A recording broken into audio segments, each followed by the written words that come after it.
கிருஷ்ணகிரி மாவட்டம் சிங்காரவேலன் நகரில் மாதங்களாக புகார் அளித்தும் நடவடிக்கை எடுக்கப்படவில்லை. இதனால் பொதுமக்கள் சொந்த பணத்தில் டிராக்டர் மூலம் தண்ணீர் வாங்கும் நிலைக்கு தள்ளப்பட்டனர். முறையாக வரி கட்டியும் தண்ணீர் கிடைக்காததால் ஆத்திரமடைந்த பொதுமக்கள் காலி குடங்களுடன் ஈடுபட்டனர்.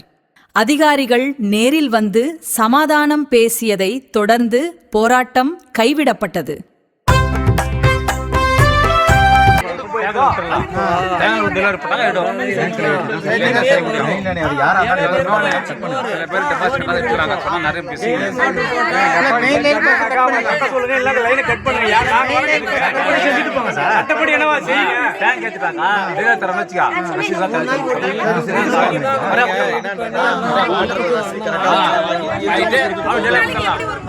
பேசி